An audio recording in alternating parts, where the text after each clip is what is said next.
My parents in the 1960s were both in the entertainment industry. My mother was a model and my father was a well-known actor.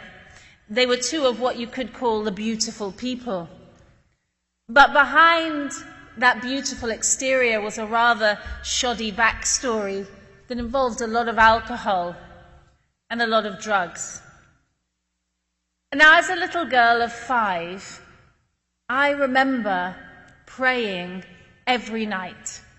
In fact, my mum said to me just a few days ago, I was speaking with the family and we were wondering why you're such an extremist now. I said, oh, that's nice. What was the conclusion? Well, I brought it back to you always being a strange little girl who used to pray.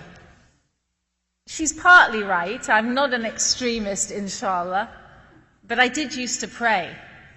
And I remember being 5 years old and my grandmother taught me the Lord's Prayer. Now, the Lord's Prayer is a Christian prayer. It's actually made by Isa alayhi salam, as he submitted to the will of Allah before his disciples. So I used to make that prayer and then follow it with an appeal to the one God who ruled over everything. Because in a child's mind, faith is very simple. There's no buy one, get one free God. There's no buy one, get 3 free God. There's just ahad, just one. So I knew that in my life, my mother made a lot of decisions. My dad made a few.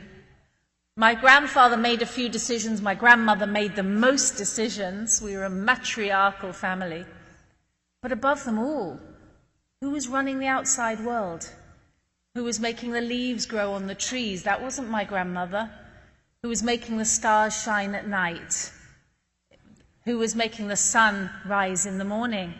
That was the one God. And I used to pray so hard that I even remember one of my prayers.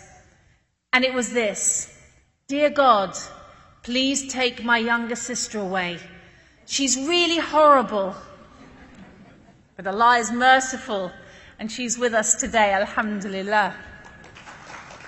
But I knew who to appeal to, and that carried me through my whole childhood. That absolute knowledge, that certainty that God was out there. And then come the teenage years. And they are a danger zone in every community, in every time. So my teenage years came, and with it, 2 things happened. First, the ego comes in. You become one of those youngsters who knows everything about everything. Who's got teenage children here? Right. Have you ever heard this phrase, what do you know about anything? My grandfather fought in the Second World War, in five of the invasions of the Second World War. And I used to stand toe-to-toe to him when I was 15 going, what do you know about life? I think he knew quite a bit in hindsight.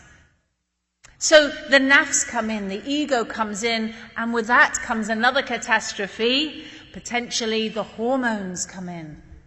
What a mess we get ourselves into. But if you add into my teenage years the fact that my friend's mum was giving us drugs, got kind of a toxic mix. I tried to hold on to my prayer, I did. But one night a friend from school, she came over to stay at my house, and as we were going to sleep, I put my hands together and started to pray. Dear God, please bless Mummy and Daddy, dear God. My friend started to snigger. That sound that only teenage girls make. What are you doing? She said. I said, I'm praying. She said, who are you praying to? The big man on the cloud with a beard? Santa Claus? Children are very practical. I tried to have an image of my head of what God looked like.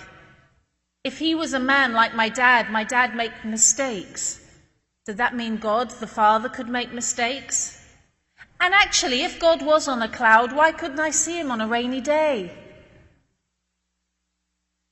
My faith began to melt away. How hard it is to hold on to that rope of Iman, the rope that Allah subhanahu wa ta'ala tells us ties us, that belief ties us to Him and to safety. My hands started to slide off.